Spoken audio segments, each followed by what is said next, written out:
Oh, yes, that is right. Friday edition. We're counting it down. It is orange and blue today. Oh, there's that music. Makes me feel good. I was going to Doesn't say, it make you Mace, feel good? on a Friday, to hear this music, knowing what we know, knowing what we're going to talk about, it feels real good, right? If you want a challenge, by golly, you got it. Go get it, Broncos. Get some. Go to Baltimore. Get that dub. That's right. It's orange and blue today. It is Cecil Lammey. It is Andrew Mason. And we know today on this Friday, and we were waiting for it, Mace. So we got confirmation earlier in the day, and it was from Lamar Jackson himself that Lamar Jackson is going to play. And he just needed a couple of days of rest, something that we look at the schedule. You had mentioned the schedule first of like, okay, not a day off on Wednesday, which is not a big deal, Wednesday and Thursday, but they play 2 games in 4 days. Right. They got the Cincinnati Bengals at home, so they're not getting on a plane, but they've got the Bengals next Thursday. So you have a quarterback who has a history of taking bumps because of the style of football that he plays, which is aggressive, attacking, but also exposing himself to contact on a relatively slight frame.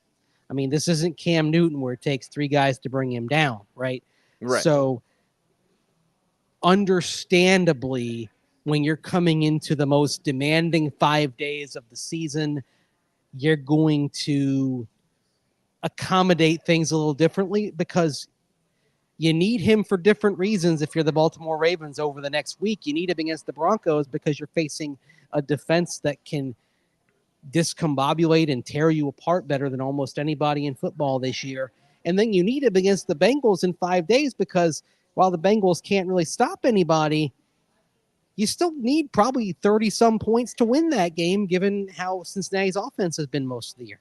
Yeah, they can score on you. There is no doubt. There is no question. Lamar Jackson. And here's the thing, Mace, before we jump into the VJ quotes, I'm just glad they get the full punch because I'm a little sick and tired of people being like, they haven't played anybody, or you get Spencer Rattler instead of Derek Carr or whatever. And they have hit some mile markers almost on a weekly basis where it's like, they're not getting everybody at full. They got Justin Fields instead of Russell Wilson or whatever you want to say. I'm just a little tired of that. So yeah, I want Lamar Jackson, not our guy, Josh Johnson. I think this is the challenge that you want. Vance Joseph seems up for it in ways like we're going to get into some of the stuff he said, Mace. I mean, it seems like they're going to be aggressive, but I'm glad that it is against Lamar and not against our buddy Josh, because now you get the best test you can against the league's best quarterback. Yeah, this whole thing started. I know you mentioned Justin Fields instead of Russell Wilson, but the real thing it started with was in week 3 when you faced a Tampa Bay team that was without Antoine Winfield Jr., without Vita Vea. And then the cherry on the Sunday was they were coming off of a highly emotional win over the team that eliminated them back in January, the Detroit Lions. So it was a perfect storm. And then to their credit, the Broncos at 0-2 with everyone questioning everything about them offensively, whether they could do much of anything. Well, they came out and attacked. Had those couple of passes early, one to Courtland Sutton, one to Josh Reynolds. It seemed like in 2 snaps of your fingers, they were in the end zone and they were playing the game on their terms. And I think that's a lesson we've seen the Broncos take to heart in the weeks that have followed. Don't wait. Don't tiptoe. Attack from the get-go, which is why I expect something interesting early in Sunday's game as they try to take that same mentality of attacking and taking it to the Baltimore Ravens. Yeah, taking it to the Baltimore Ravens and, understanding that in coverage you need to be better against multiple weapons. And I still think that Justice Hill on a wheel route like Kimani Vidal got him against the Chargers, like that could be coming. Now, if Justice Hill beats you, whatever, but you have Zay Flowers, you have Rashad Bateman, you have Isaiah Likely, you have Mark Andrews, you have Derrick Henry as a runner. You got a lot of problems to attend to if you're the Broncos. Man. You rattle off those weapons, and it's like, geez. It's like a fantasy football team. Yeah. Like someone on one team. A fantasy football team in an 8-team league. We're not talking about no 14-team league here, right? We're talking, I mean, this is This is big time. I mean, Yeah, I love it. And let's face it, you compare that constellation of standouts with what the Broncos have in terms of skill position players, and that's where you look at the matchup overall and say, okay, yeah, this Broncos team probably this is why they might be hard pressed to get a win in this game, because they might be hard pressed to keep up, and in terms of having the firepower, despite the Ravens' huge weakness against the pass, where they ranked 32nd, do they have the firepower to keep up with what the Ravens can bring, even though the Ravens themselves are going up against a terrific Bronco defense? Yeah, they're going up against that great Bronco defense. Here is Vance Joseph talking about coverage and how they'll need to be better on Sunday. The positive, obviously, signs of a spy is when he does run, you can kind of track him down, right? But having the right person who can catch him, that's an issue, right? Because he's the fastest guy on the field for the most part. I think sometimes with a spy, if it's not an aggressive spy, he can sit in the pocket with a three-man rush and just find open targets, and that's the issue with Lamar now. I think when he was a young quarterback, the spy was good because you wanted him to be a pocket passer. Now he's so accurate, that kind of works against you a little bit. So if you're going to spy a guy like that, it's got to be a push him off his spot spy, not just linger and let him sit in the pocket and make completions, but kind of push him one way and then go grab him spy. Almost a hunt versus a spy. Now that's on me because that was the wrong clip, but that clip is so damn good about the spy. We're going to talk about that, Mace. You just wanted to hear that clip, I think. I mean, I love that clip. Talking about kind of the evolution of Lamar Jackson, there was a time where you could spy on him, but you keep him in the pocket, he beats you with the pocket. That's it from the pocket. We've talked about this week, that the growth of him as a quarterback has been that he is improved so much as a pocket passer that you can't simply say we're going to spy on him. We're going to take somebody out of coverage and have him focus on Lamar, because when you do that and you sacrifice that person in coverage, all of a sudden he's exploiting it. It is actually what I would like to see Bo Nix get to. Obviously, he is not as dynamic a runner as Lamar Jackson.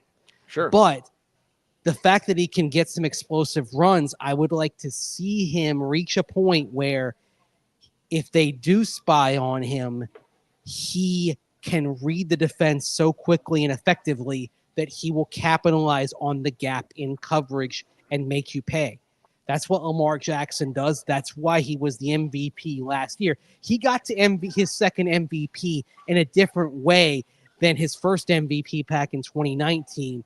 And the exciting thing for the Baltimore Ravens is if they can keep him healthy, he is such an effective pocket passer now that as he gets into his 30s and he gets into year 8, 9, 10, you would like him to run less. He probably will run less, but he has developed so much as a pocket passer to where he's going to be very effective.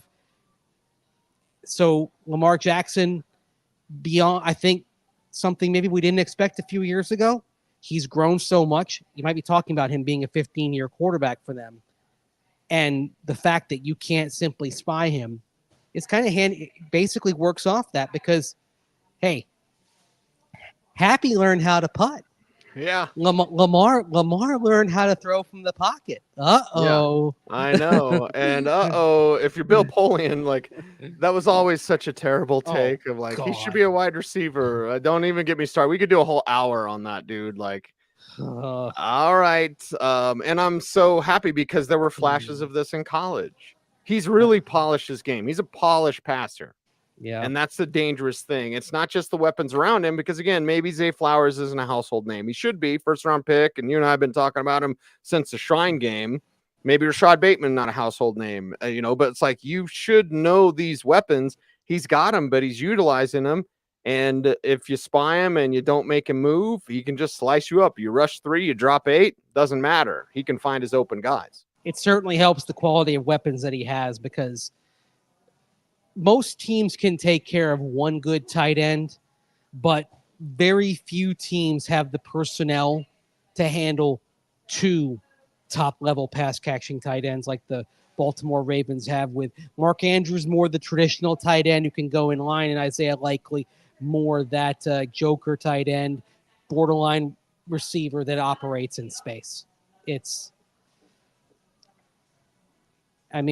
ultimate example of that, even though you hate bringing this name up, the ultimate example was when the Patriots had Aaron Hernandez and Rob Gronkowski together in the early 2010s.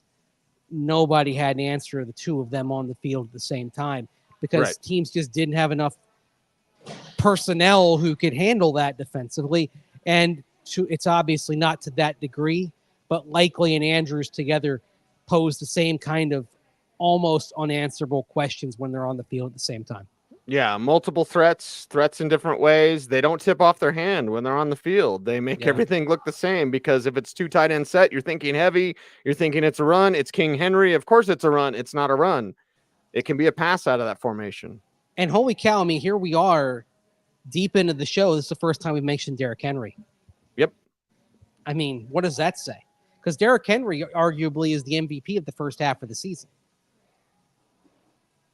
The one thing working against Derrick Henry being an MVP candidate is Lamar Jackson. The one thing working against Lamar Jackson is Derrick Henry. And the thing working against both of them is that the Ravens aren't 8-0. If they had a typical Ravens defense, they probably would be 8-0 right now. They're 5-3 because that unit, having lost Mike McDonald, Zach Orr guiding it as defensive coordinator, that unit can't stop anybody through the air. Yeah. Yeah, so we'll see what they can do. And Lamar Jackson on running. Now, I can beat you from the pocket, but he's also got the thunder and lightning. He's obviously the lightning, although Derrick Henry has some lightning to his game as well. Here's Vance Joseph talking about Jackson and running on Sunday. I don't think it's anyone in the league who runs the ball as good as those guys because of Lamar. You know, it's like Michael Vick back in the day.